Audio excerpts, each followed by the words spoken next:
like, what the hell? You want this movie? Buy the book. There you go. That's right. Yeah, so I did the adaptation of that. Then I did another adaptation of another novel um, called No Solicitors, and I made it into a film 2015, right? starring I Eric think I saw Roberts. that. Yeah, yeah. Yeah. And I made it into a film starring Eric Roberts. And Hmm. then all of a sudden, I started getting a reputation for an adaptation guy.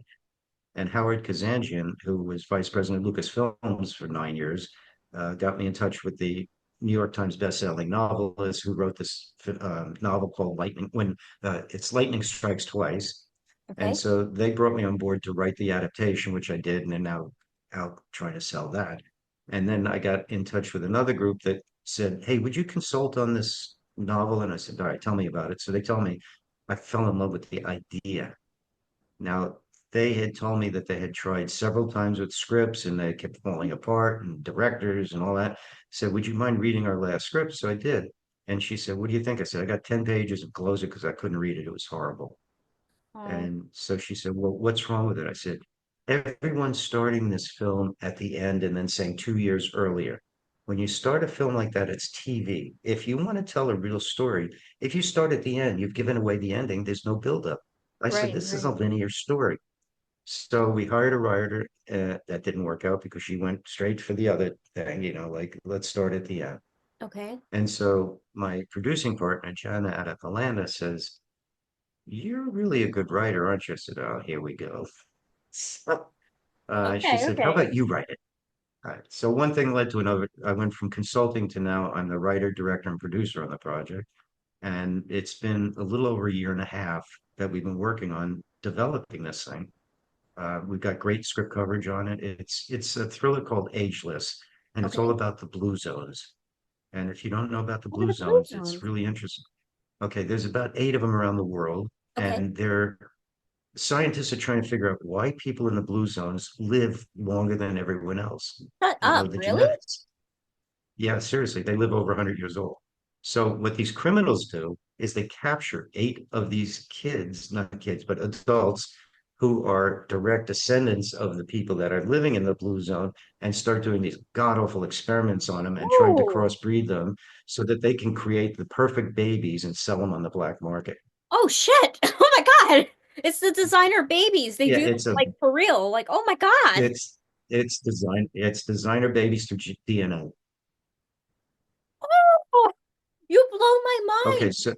Oh my God. so where we're at with that now is that my producing partner and I have been working on this over a year and a half. We got a schedule done. And she said to me, okay, if you're going to come on board, what do you want? Do you have any demands? I said, Right. no, I have some requests. And my Hmm. request is we do this old school. And she goes, Okay. meaning? I said, we do it the right way. We don't just I like that. throw spaghetti at the wall and put numbers in a budget and hope it sticks. We're going to do a schedule. And she goes, why? I said, good question. I said, because if you make a schedule, you know day by day what the requirements are for crew, cast, equipment, location, Yeah. cameras, and all that stuff. And you can then extrapolate that, and put it into a budget. And the budget is realistic. So if any investor looks and says, what's this for? I can say, we have a bid for that.